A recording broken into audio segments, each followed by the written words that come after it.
See, that tells me that my life is going to go in the direction of my most prominent thoughts. Those thoughts that I allow to linger in my mind and then drop down and take root in my heart. You see, if we're going to be everything that God intended us to be, we've got to take captive the things that are going on in our mind, the thoughts that are ruling our life. You see, we have to take captive of these thoughts because we don't want these thoughts pushing us around. We want to push our thoughts around. We want our life to go in the direction of our thoughts. So what does that mean? That means we have to be on guard about what we're thinking about. Listen, do you want your life to go in a certain direction? Start thinking that direction. Start pushing your life that way by the thoughts you're thinking. If you need victory today, you need to start thinking overcoming thoughts. If there's some areas in your life where you feel defeated, you feel down, start thinking overcoming thoughts. Start saying, if God be for me, who dare be against me? He overcame so that I can overcome. In fact, he's called me more than a conqueror. You see, we've got to learn to recognize those thoughts that are trying to defeat us. God wants us to know that there are strategies and schemes that want to come against us so that we can't fulfill our destiny. Maybe you have low self-esteem. Somebody's planted a seed of thought in your life, and it's built itself up, and it's grown. You can change that. You can change your life by changing your thoughts. But it's up to you and I. See, no one can change our thoughts for us. They can tell us all day that we can do it. They can tell us that, we have the talent, that God is for us. But until we take responsibility for what's going on in our thought life, we'll never get to the places that we want to be. Fear, anxiety, worry, those feelings that frustrate us and cause us to just react in the wrong way. They try to control our lives.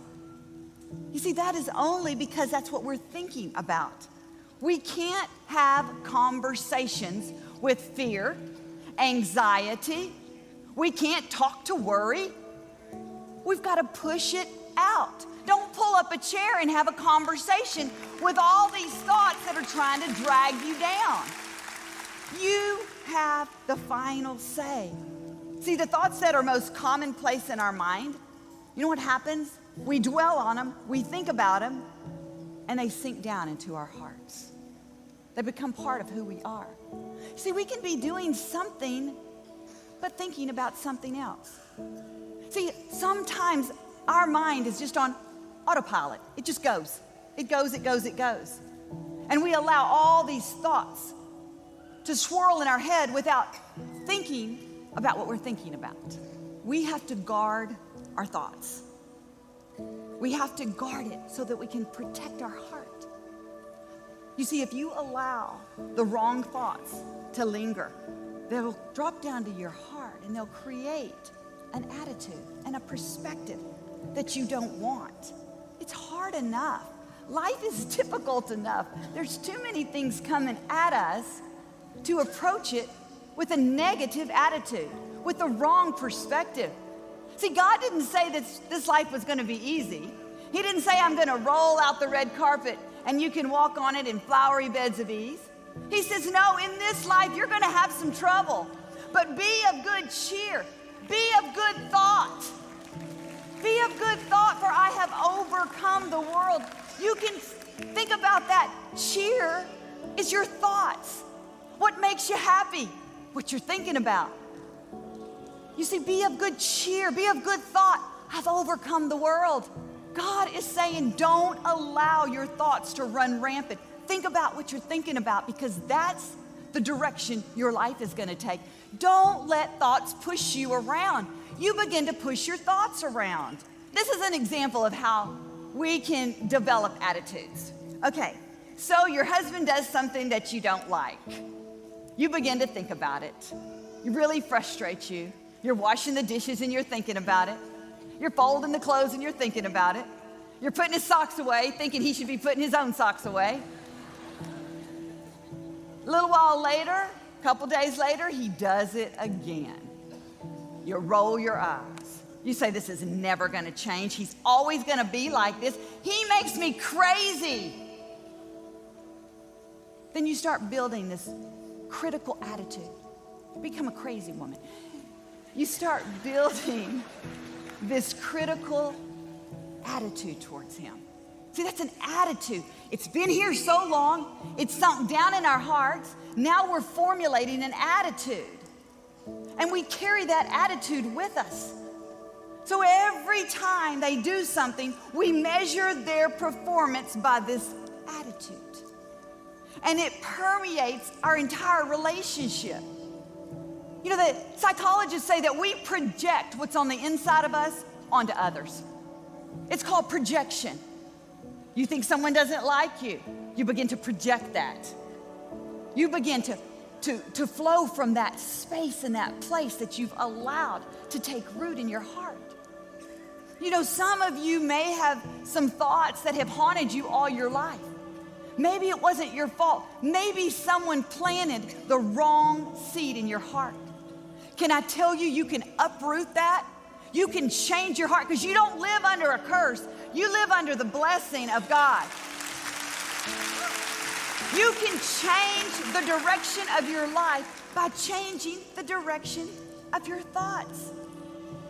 You see, when you're thinking about how much your husband irritates you, he does it again. You know, you have to say, okay, where's this thought coming from? How can I measure my thought? When you feel frustration, when you feel anxiety, confusion, listen, those aren't God's thoughts. God says where there is anxiety, frustration, confusion, there is every form of evil. What that means is the enemy is coming in, trying to confuse you, get you off track, take you down the wrong road.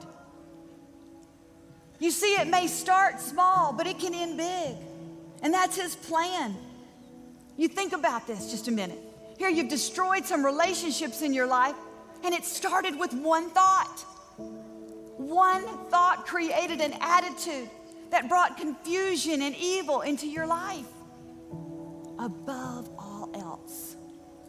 That sounds serious to me. That sounds like a priority. That sounds like something that we better be attentive to. We better watch out if we're going to live the life God created us to live. Now, how do we measure our thoughts? I mean, you know, I think all kinds of thoughts. How do I reel them in? You see, thoughts will come all day long.